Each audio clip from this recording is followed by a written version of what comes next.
Welcome to part two of our Writing Your Story session series, Building Your Essay. This is the second of our Writing Your Story series, Building Your Essay. So, some of the things that we'll cover tonight is really how to structure an essay. I know from reading many essays, some of them at times are structured really, really well, and some of them I'm like, yeah, this ain't it. So, tonight you'll definitely learn kind of structure wise what's a good way to structure, how to write kind of an opening line that really kind of gravitates or kind of grabs the reader. And then also using your authentic voice, because authenticity in an essay is almost like authenticity in person. Like at times you just talk to someone and you're like, yeah, they're so fake. Like I really don't want to talk to them. Same thing kind of with an essay. It's like I really don't want to read this because this doesn't seem like them. It doesn't seem authentic. Even if you don't know the person, you can tell a lot of the times if something isn't authentic. And then also covering a little bit about if you're writing about extracurricular activities and standing out when writing that, because oftentimes they have that information already. So not just kind of regurgitating the same information. And then also we'll talk a little bit about the brain dump method. Next and last session that we have in this series will be the polishing your essay. So basically editing, feedback, and submitting with confidence. The idea for the next session, if you attend that, is after this, you actually will craft an essay. And then from there, kind of look at it. Doesn't have to be perfect, literally just a first draft. So it can be horrible, but just a starting point. So next time you are able to look at it and be like, okay, here's what I need to do for the essay. And kind of where we kind of left off last time, you're really in control of your application. You're really in control of what you write about. It's not nearly as important about what you write about, but really how you write it. Colleges are really, really going to be looking for, again, that authenticity. And that comes through very easy in an essay. But also because they read so many essays, it's almost like you want to try to make yours memorable by adding your authenticity and your story to it. I always say if someone can kind of copy and paste your story or your essay and use it for theirs, probably not a good essay, because what are those things that no one else could be able to share when they're reading your essay? So looking kind of at the structure of an essay, first and foremost, you want to hook the reader, almost like a good movie or a good book. What's that opening scene where they're like, I'm locked in already? That's something that will, even if like the next paragraph or two is boring, I want to read more, just because I'm like, but the opening was really good. Like, where is this going? I've watched quite a few like Netflix shows or something where like the first episode was good. Maybe the second and third one wasn't, but just because of the first one, I'm kind of hooked. So definitely suggest the hook method, because just keeps you captivated from the start. And then the context. So the next part is really a little bit of the background. So you talk about the hook, but then like we kind of touched on last time, that so what method of writing an essay, like why is this important? You begin to then kind of build on the context of the essay. And that's kind of what's going to come next. So 650 words is kind of the typical word maximum for a college essay that you're going to be writing about. And at times, even though the student will know that writing, they kind of go way over that, where they like do double. So even in a first draft, it doesn't have to be perfect. There's a lot of edits that you'll do, which is good. You should be editing a lot of the essay. It's still also really, really important not to just think about it as like, oh, I can just write about anything and I'll just cut it down later. It's so hard at times to cut it down, where you cut down at times because you almost get panicked. You cut down and you cut out parts that could really, really be good. So still thinking about when you're writing a first draft, trying to keep it to around that 650 mark and just kind of edit it after the fact is good. Most of the time, you're going to want to expand on things after the first draft. You may delete things, but you also want to expand on some of the details. And taking 1, 2, or 3 words and expanding that almost into 6, 7, 8, 9 words, like 650 words comes pretty quick. So think about that. The context should be just enough to kind of orient the reader. And then when it comes to the insight, this is kind of the heart of the essay. This is more so too where the so what comes back into play. This is where you are kind of showing the reader what you're talking about means to you, means to your story, means to your overall growth. Kind of before this and after the kind of the insight part is more so almost like a sequence of events. This is more so the explanation, kind of the middle of the essay, the kind of the meat and the potatoes of the essay. Whereas the beginning is kind of building up, the ending is kind of recapping. That middle part, that insight, that's going to be a really, really important part of the essay. And then when you look at kind of how does the insight, the broader meaning of the essay, how does the insight connect to who you are as the student? This kind of lifts the insight beyond a single experience, but then begins to connect the lessons learned by the student more broadly. So, what did you learn? How has that changed your thoughts? How has it potentially changed your values? How has it potentially strengthened your values? How has it affected the way that you see the world? How has it affected the way that you see and overcome and look at different challenges? Like that's a lot of what kind of what happens next in another part of what you need to think about. And then one of the most important parts of the essay is the closing of the essay. All of the essay is important, but when it comes to the closing, you really want to do some type of callback. So almost re-mentioning the hook, re-mentioning something at the beginning of the essay, just to kind of tie it up. Because at times, this is really good because at times in essays, a student will write an entire essay, and then at the end, it's like, I wish there was more. Like, I really wish that there was something else that they added to it. And a lot of the times, what's missing is really just kind of wrapping it up, like making almost like that 360 circle of going back to the beginning again. So re-emphasizing something that happened in the beginning, whether that's the hook or within that first paragraph, really just kind of like almost like wrapping a nice bow on the essay. I feel like that's really, really important because otherwise, if you don't kind of have that in mind, a lot of the times it's like the essay keeps going and going and going and then it ends. Whereas it's like, no, like you want to kind of wrap up the story. And the callback is really, really important when doing that. This isn't like a more so a guide, not a formula. It doesn't have to be exactly followed like this, but you want these aspects in your essay. You can always move these things around depending on the type of essay that you're writing, but it's really, really important that first, above all else, that it feels natural when writing, but two, like following this structure, but not like as a full-blown template, but following these specific things. Any questions on that? Just like the overall structure. And then when looking at the hook, there's so many crazy hooks that I've read. There's so many crazy hooks that are out there. Probably a lot of advice that people will give on a hook. But looking at a hook, one of the best ways to do it is what's some action that happened? Like, what is something that you can talk about? So, like a hook for something could be the flour was everywhere, the counter, my apron, the dog. Immediately, I'm like, okay, let's go. What happened before this? How did this flower get everywhere? Like again, like if looking at this from like a movie or TV show perspective, that happens at the beginning. I'm like, uh-oh, like are they going to clean it up? Like how'd this happen? So a little bit of action, giving a little bit of the reader like, okay, this happened. Why did it happen? What happened after it? That's again kind of where that so what test comes into play. Also, you could open with a little bit of dialogue. So looking at it from the standpoint of introducing a little bit of tension, some curiosity, a relationship, signals. This kind of signals that the authenticity where it feels real, like this human interaction. It's not just the you potentially talking about yourself,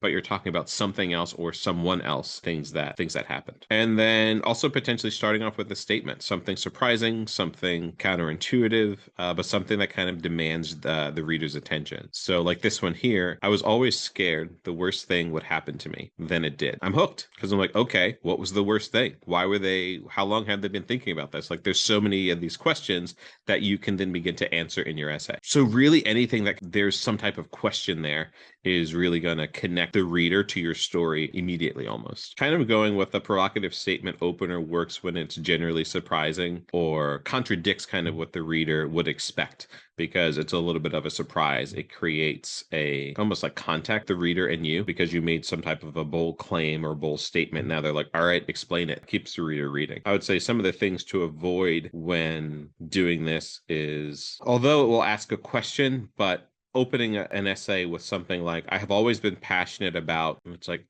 okay. Like you're going to tell me about it, but you could definitely like kind of phrase that a way different way than the boring, I have always been passionate about like this. Think of different ways that you can phrase things that kind of will intrigue the reader a little bit more. Sometimes I've seen things like dictionary definition, like they want to talk about something. So they start off with like the word and then the definition. And last thing I want to read about is something in the dictionary when I'm, looking to read an essay. To me, that's not a good hook, simply because I'm like, okay, they kind of copy and pasted this from the dictionary or an encyclopedia. They're giving me a definition. What's next? I'm probably not thinking that this is going to be the best essay because of just kind of how it's starting off. And then I would also say broad or kind of historical generalizations also will make it feel more like almost like an academic paper that you're writing, which this should read more so be personal to you. That's what's going to connect you to the reader. But really just looking at, if you were reading someone else's essay, would this be something that intrigues you? I would say that would be one of the best things to think about. And then kind of what I was talking about already, but like one of the other things too, I would say, is starting with I as the very first word kind of usually begins you can use it, but it kind of starts the story off a little bit weaker. You can talk about yourself a little bit later, maybe in the next sentence, but starting off with something a little bit more general but powerful with a question, usually that's gonna be something that's gonna intrigue someone and want to actually read your essay. When you're looking at showing kind of versus telling, this is important because the telling part is when you are kind of stating an emotion or conclusion directly, and it tells the reader how to interpret a specific experience. Showing versus telling is one of the most fundamental concepts, I would say, in writing. And it's probably the biggest technical difference between a forgettable college essay and ones that someone is going to remember. Telling someone something, like you all here, having been involved in different leadership things, if you all are leading someone and you tell them how to do something, they'll probably come back to you again for you to tell them how to do something. Whereas if you show them and they actually do it themselves and they're really showing, that is so much more powerful because they probably won't have to come back to you because you've showed them. So using that same type of concept when writing is also important. Like, don't just tell the reader what's happening, show them what's happening. That's where those five senses and those details, like, put them through those specific moments. So focusing on your senses, what did something smell like? What did it taste like? How did it feel? What did it sound like? What did it taste like? Like, that's how you really show the reader when you are using your five senses. Telling, I wouldn't say, is wrong. It's just not as complete as it could be if you're telling someone something. A sentence like, let's say, I was nervous, communicates information but doesn't really have an experience, where you could pair the word differently with something about you being nervous. Why were you nervous? What did you feel like? What was around you that made you nervous? Those types of things kind of invokes a little bit of emotion, but also feeling as to, ooh, that would make me nervous too. Rather than I was nervous, like, oh, they were nervous. Okay. But you explaining why you were nervous, maybe there was a spider. That makes a lot of people nervous. So those little things and those little details, like that, really showing the person is a complete kind of difference in mindset when someone's going to be reading your essay. And then when you're building the middle, kind of that context and insight, I would say this kind of goes maybe right after the hook almost, but it's brief. You're not spending too long on this because you're just giving a little bit of context. Again, 650 words typically. You want a lot of that to be more a little bit lower down in the body. So when you're building the context, when you're building the insight, when you're almost like shaping things, you don't want to really summarize too much of the entire story here. Really kind of give the reader a little bit of a taste, but enough to understand what's coming up next, if that makes sense. And then also, this is one of the big parts where the so what kind of begins to come into play. Like in your hook, you're talking about, like, you've hooked the reader, but now in your insight, this is maybe where you're asking that first so what question or that second so what question, where you will then continue to ask yourself the so what question to dive a little bit deeper into the overall essay or into the overall theme of your story, or kind of the thread throughout the entire story. And this is something, it should, like this says, it should feel earned, just like not announced. The insight doesn't have to be the life-changing part of the story, but it needs to kind of set the context up, not be too expansive, but enough info to where it's almost like minimal, but you again, this is the part where I think students will get mixed up, where they're writing a lot about setting the tone, whereas maybe two paragraphs later, they realize they're at 650 words already, where it's like, no, this is a part where you want to keep it short, but still give some insight into what you learned. Personal realizations can be in this part. Generic insights like I learned to work hard. I learned the importance of this. Like those are things that are little things that you can kind of include in this section. I'd also say like insight is something that, like I was saying, kind of it was like it needs to be earned. So like it kind of emerges naturally in your story, where kind of the reader almost arrives at this kind of parallel along with you, rather than it kind of just being kind of handled, not handled, handed to them. But when you're looking kind of at your draft, calculate kind of what percentage the words are spent on what happened versus what's kind of meant.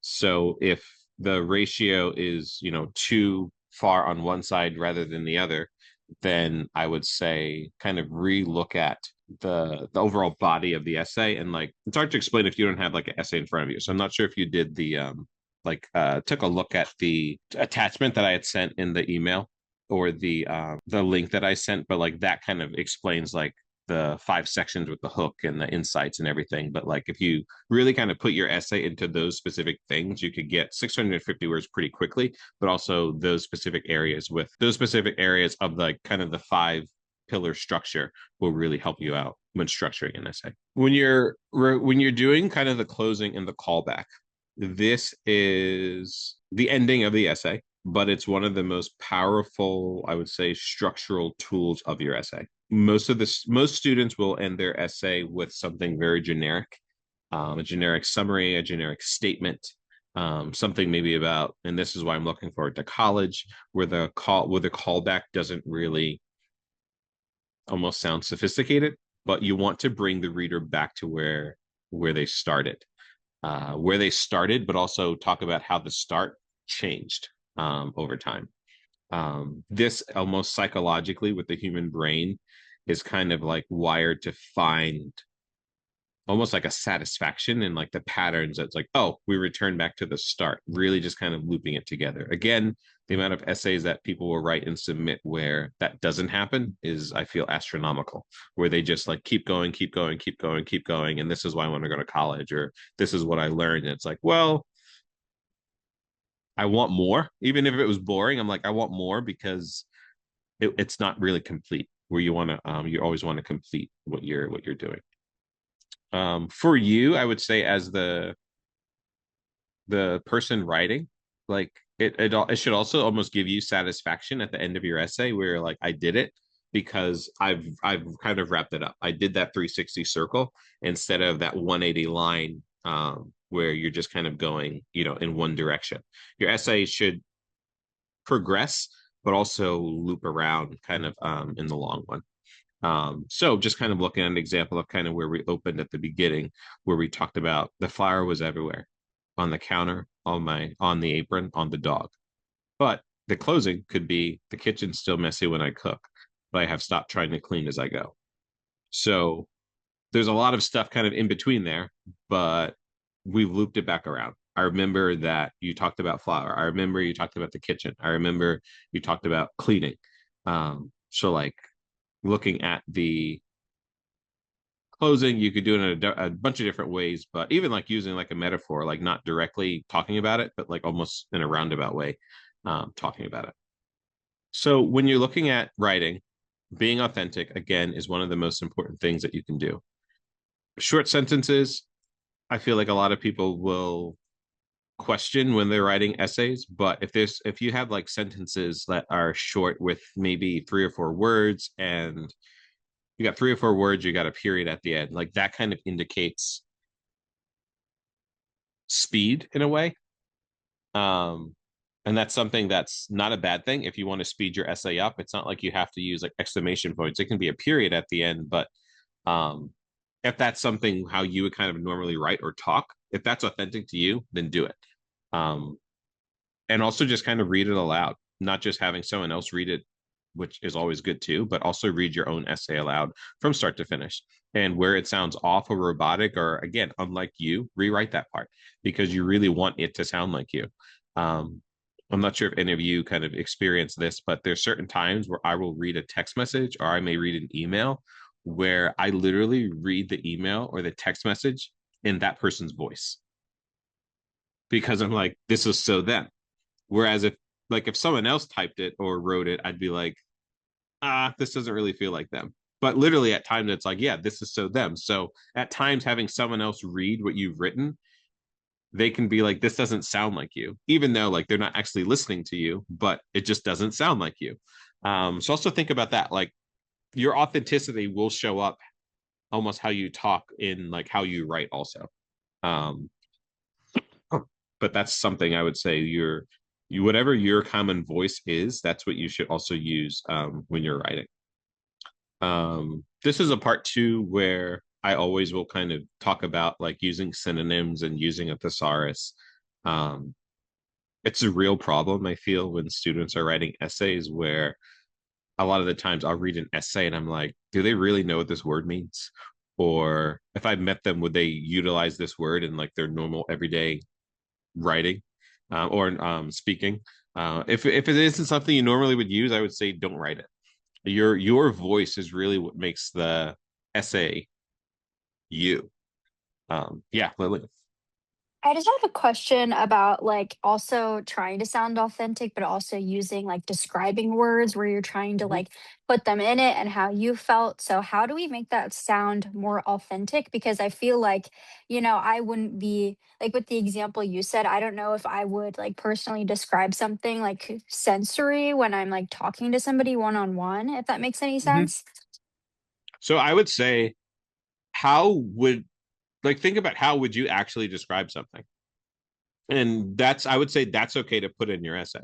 Because if it sounds like you and the rest of the essay sounds like you, like if you begin to describe something and it's not how you would normally describe something, then I wouldn't say use that. But put words in there on how you would actually describe something. Like that's literally just a simple example, but the authenticity about how you describe something is almost going to match up to almost like a song that's like lyrical in a way. Like if you're listening to a song, you're reading a poem or something, like at certain points you can be like, there's just a cadence of what makes sense. Regardless of, someone can rewrite the song or do something else to it. They can change some of the words around where it's like, yeah, this matches this, but you can't like mess them. So the entire time you definitely use your kind of authentic voice and however you would describe something. However much detail is that's going to be up to you, but using the words that you would kind of just normally utilize in kind of an everyday conversation when you are talking to someone.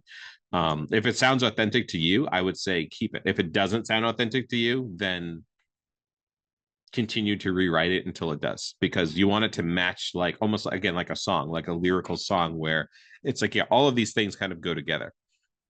Does that make sense? Yeah, it does. Thank you. Okay. Really, it's just about being honest, I would say. Like using your voice, being honest. If you stumble on things and it's just not a word that you think is right when you are reading it kind of out loud, then change it. I think I mentioned this before, but like I did a commencement speech at Penn State a couple months ago, and I can't tell you how many times I read it and I'm like, this sounds good, this sounds good. And then like even when I stood up and read it, some of the things sounded different. I'm like, well, I'm going to be standing up and reading this. This probably isn't something that kind of flows well. Let me change this. And I probably, even after I submitted it to them, because there was going to be like closed captions that they had to use the speech for, I think I resent it to them like two more times after it was my final draft. I've learned something.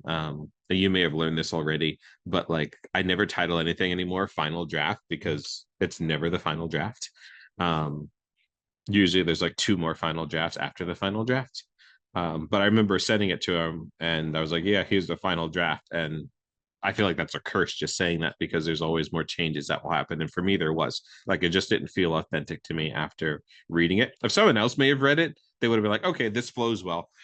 But I feel like those people in the audience who knew me would have been like, no, that's not him, or like for whatever reason, that just doesn't seem like that connects well to the overall story. But that authenticity is huge, which is why too it's not good to utilize like AI to help you write the essay. It's great to utilize AI to help you kind of conceptualize the essay and give you ideas, but when it's going to be writing, it doesn't know how you talk.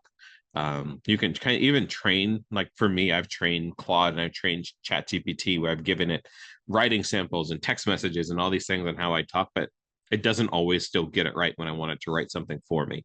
Um, so that's something too, I would say, like people will begin to utilize AI, but it's more so voice neutral writing. Like you AI cannot replicate you at all. Um, ooh, this is good. One of the things that I like to talk about when writing is kind of confidence versus arrogant. So when you are writing confidently, your words sound grounded, your claims sound real, your values sound real. There's an honesty when it comes with you writing kind of confidently, because that's where you're going to talk about your struggles. That's where you're going to talk about uncertainty. That's where you're going to talk about a little bit of your growth. And you talk about that kind of authentically and honestly. You're not really being arrogant about those things because these are things that have overall like things that you've experienced and things that are going to be helping you grow. There's almost like it's more clearer too when you're talking with honesty. Whereas when you are arrogantly talking, this is where are implying things, almost over talking about things, framing every challenge as something that you mastered and not something that you've grown from. Um, the essay, a lot of the times when you're talking about your essay, you're talking about things that you've learned, you're talking about things that you've grown from, you're talking about experiences that you had. You don't always want to sound like you've done everything easy. So much of what college is about overcoming obstacles. Typically most people spend 4 years in college, and if you talk to them about what they learned in the 4 years in college, I'd say 90% of what they talk about won't be about things in the classroom, because so much of college is about overcoming obstacles. It's about learning about yourself. It's about learning to deal with the messy roommate. It's about dealing with maybe a professor that you think has it out for you, or being on your own for the first time. You're going to be in a house with parents and siblings and these people who are more than willing to help you out and do things, and all of a sudden, 2.5 months after high school, you're in college and life starts lifing, and you've got to get up on your own, you've got to wash your own clothes, you've got to make your own doctor's appointments. Like there's all these things that kind of happen. um Also too, I would say listing too many accomplishments, like just kind of boasting about yourself. You want to talk about yourself, of course, and at times that's hard for people to do, but kind of going through your accomplishments and kind of just listing them isn't a way to really kind of tell a story. It's more so it comes across almost as you bragging and like just not being authentic. I forget what was one of the things that I talked about before, but I can't remember the exact word that I use. But this kind of like it doesn't kind of reinforce the whole thread throughout your essay, if you're not talking about kind of the overall growth of what you had. Nope, don't think so. One of the I would say useful tests for this will be kind of just testing the tone, like after writing or reading the first draft, asking whether or not the reader would want to have almost like a conversation with you.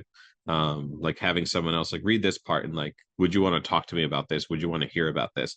Maybe what you wrote is good, but the tone of it just is different. I'm sure all of you have run into people where you're like, or maybe you have friends where one friend can tell you something and another friend can tell you the same thing, but it's going to come off completely different. I feel like I am very lucky with most of the relationships that I have where people know that anything that I tell them or anything that I say that's maybe like a criticism comes from a place of honesty and growth, because I'm always trying to help other people grow. Whereas I can tell someone something very difficult to hear, whereas another person can tell them the exact same thing, but in the way that they tell them, they frame it in a completely different way, or they, add details where details aren't necessary, or maybe they do the opposite where they don't add enough detail where the person really doesn't kind of understand the point of view. But I would think about that, like those friends potentially that you could have those conversations with versus and they would appreciate that conversation versus, friends that it's like, ooh, this wouldn't be good coming from them. So much of it is going to be about the tone of voice. That's why they say, it's better to have a conversation with someone, especially if it's about something difficult, because things can get misconstrued or potentially just kind of taken the wrong way. A lot of essays and a lot of, I would say, things that people read online don't talk about a lot of challenges or like hardships that you may have faced, especially when it may come to like a sports injury or things like that. Hardship is good, um, but the hardship shouldn't be the essay. The essay should be the growth, what you learned from it. You shouldn't be kind of writing the essay where it feels like you're looking for sympathy, where you're explaining the hardship too much. More so, acknowledging the difficulty, and acknowledging the difficulty honestly, moving quickly almost through the hardship. Maybe that's where that's kind of the setup is, when the insight, where you're talking about that for maybe 2 to 4 sentences, but then you kind of move on to your response to the hardship. How did you grow? What did you learn from it? How are you still, maybe even if you're still going through the hardship, how are you tackling and doing that now? Um, and then end it in a place of agency. So you're not really the victim of it, but you were shaped by this. You were shaped by this thing. Like I think I shared in our first session that we did that I was homeschooled for most of my senior year. Like 90% of my senior year, I was homeschooled because I was so sick. So part of my essay, I remember talking about how I was sick in 11th grade. Going into 12th grade, I knew I was sick. And when I applied to colleges, I was um, placed on like homebound already. So, but I talked about so much of I talked about my medical issues, but I then began to talk about what I've learned from it, how I'm overcoming it, and how I push myself almost more and more each day, because I know I have these issues with my stomach that at the time was kind of uncontrollable. So I focus, or the framework was, and I wrote about this because specifically because my grades were a little bit lower than they should have been or what the school was looking for. But that's the perfect reason to write about something in your personal statement. So by me doing that, I feel like that was kind of the edge that I had potentially, or maybe some of the other students, because my grades, and as you've heard me talk about before, like your grade should always go on an upward trajectory, not a downward trajectory. Whereas mine, ninth grade and 10th grade were great. 11th grade, it began to fall. 12th grade was or 11th grade wasn't that good. 12th grade, I did kind of go up a little bit because I wasn't actually in school and missing class and those types of things. But I framed all of those things in my essay. I was able to talk about how I was beginning to overcome things and also current challenges, and how it changed my mindset to how I'm still overcoming things and how I have overcome some of those issues that I was dealing with in the past. So those types of things, like it's very important how you frame a challenge or a hardship if you're going to talk about it. You really shouldn't make the essay all about the hardship, but almost tease it and talk about it a little, but then talk about your growth from the hardship. But when you're talking about sensitive topics or things that were just hard, maybe it's a family hardship or health challenges or money challenges, sensitive topics. Make sure it's in your own voice from your own perspective, but then also make sure that you're talking about the growth. Think about that ratio again of how much are you talking about your hardship, about how much you're talking about the growth. So colleges already have your extracurricular activities list.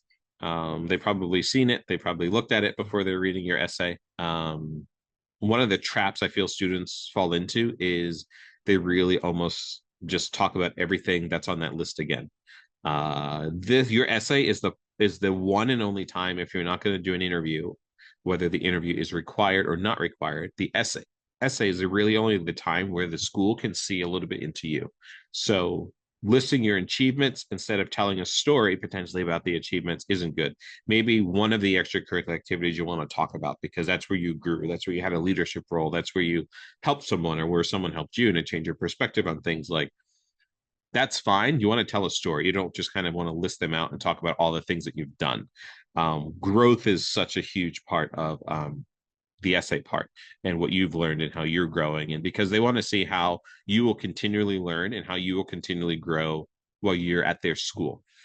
Typically, let's say there's three of you here, so I've got maybe one spot left or two spots left. Not all three of you are going to get into my school. I'm going to look at your extracurricular activities list. I'm going to look at your essay. I'm going to potentially look at letters of reference. I'm going to see what they're saying about you. Although you're going to come to the school and maybe you're an amazing applicant grades wise, almost like what I do full time now in my job is recruiting. I want to see what else you've done, because most schools want a student that's not just going to do well academically, but also strive outside of the classroom. So by you showing me things that you've learned, things that you've grown, things that you've done, that tells me that you're not just going to go to class when you're at the school and like go to class and then maybe go to the cafeteria and eat, or and then go back to um your dorm room or your apartment. I want to see that you're going to do more when you're here. So, are you going to get involved in a club? Are you going to get involved in a job? Are you going to get involved in maybe mentoring? Like those are the types of things, or maybe research or something like that. Those are things that schools are looking for. So describing a lot of and telling a story about what you've learned from different things will go a long way. Kind of just reiterating what I said with going a long way, like choosing maybe one specific achievement or extracurricular activity, talk about the growth kind of within that.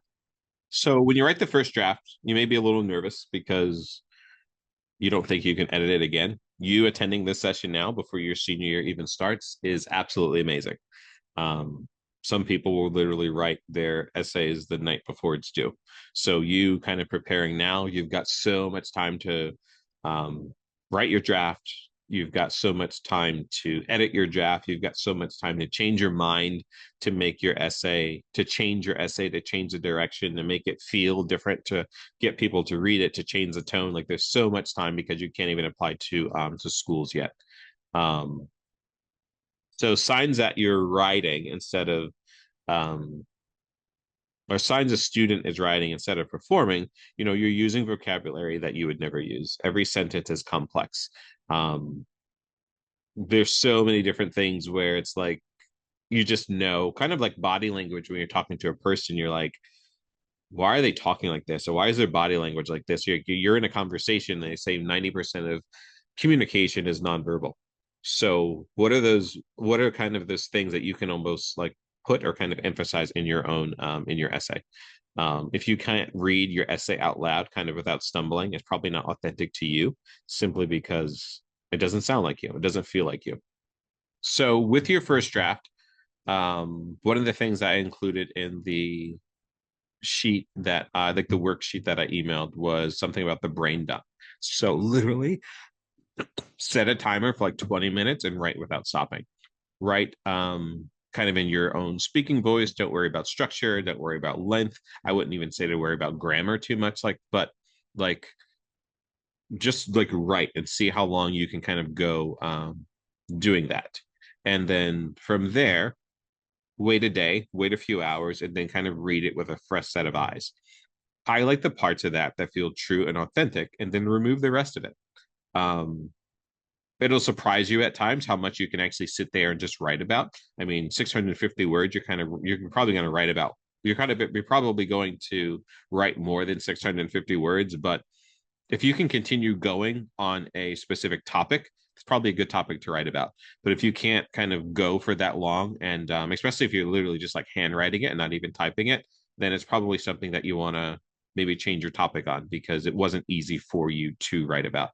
Um, when you're doing this, like, don't try to edit it. This is kind of an important exercise, I would say, for you to try to do. The moment you kind of stop to fix something, you've kind of that's kind of a moment where it's going to be hard to kind of re-engage, and your inner critic is going to start to think about it too much, but really just kind of finding the momentum is really kind of the only goal. That's going to be when you're doing this brain dump for about 20 minutes. um, First draft mistakes, like sometimes it's going to be too long, too broad, too many topics.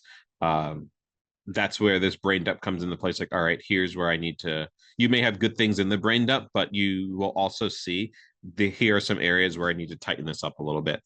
Um, Sometime too, you're going to be missing that in your first draft. Some of the mistakes that you'll see is you'll be missing the so what part. So you'll kind of just be writing, but you haven't really explained why things are important to the story. Um, Going back around again to make sure the ending isn't weak, where you are capturing the callback is also going to be important towards the end of your first draft. And again, brain dump should come first, and then that should kind of help you begin to develop the first draft. And then another thing I would say to be conscious of is making sure your voice is the same throughout the entire essay. There may be times where it seems like it's sped up. There may be times where it's more emotional. That's fine, but making sure that it's kind of your authentic voice throughout the essay. What types of words are you using at the beginning, the middle, and the end? Those should be consistent, which is why, too, it's important to think about that closing callback and making your essay kind of, again, kind of almost like a 360 circle. You've talked about it, you've expanded on it, you've given some insight, but now you're back to almost the beginning of the essay again, re-emphasizing something that you said in the beginning of the essay, but making sure that it sounds like you throughout the entire essay. And I don't think that two different people wrote it. And then kind of just putting it together. You've got the hook, you've got the context, the insight, the broader meaning, and then the kind of the closing back to it. And how to stay specific. Like there are different ways when it comes to the words that you use, where I was talking about where you may like have a 3 or 4 word sentence that you could expand after maybe the first draft, such as what I have here on the screen. Like, I worked hard. Doesn't really say too much, but I stayed up until 11 a.m. every night for weeks. I can tell you worked hard. She was kind. She left a note in my locker every Monday. Great. It was difficult. I learned that asking people for help is a skill. Like those little types of things and those little ways of kind of explaining something differently, that's going to happen a lot probably after your first draft, when you're reading or rereading the essay. And like I think I said at the during the first session that we had, if I can close my eyes and you read me your essay, if I can kind of visualize myself going through your essay, that's a good essay, because I want to see kind of what you felt. I want to see what those where those 5 kind of senses will come into play, if you can add them. I mean, don't add them if it doesn't feel authentic. Like if you literally can't remember how something, the aroma of something or how an area smelled, then don't put it. But if you do, that's a good detail to add.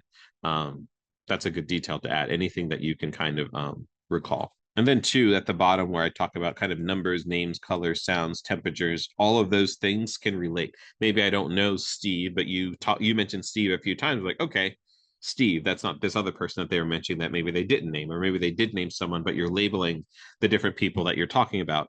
Those little details to kind of connect the reader to your story is always going to be helpful. Literally just kind of putting the reader in the scene.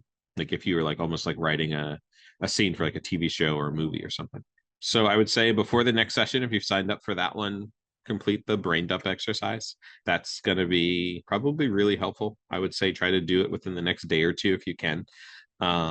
Utilize that the 5-part framework that I talked about. That's also in the worksheet that I sent over to you. And then write a first rough draft.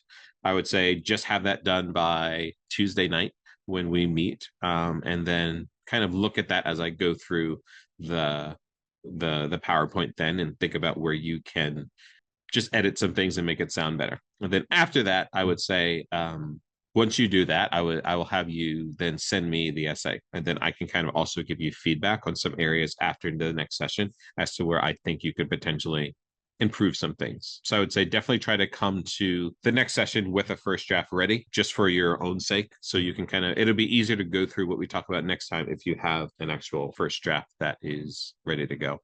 We hope you enjoyed part 2 of the Writing Your Story session, and make sure you tune in for part 3.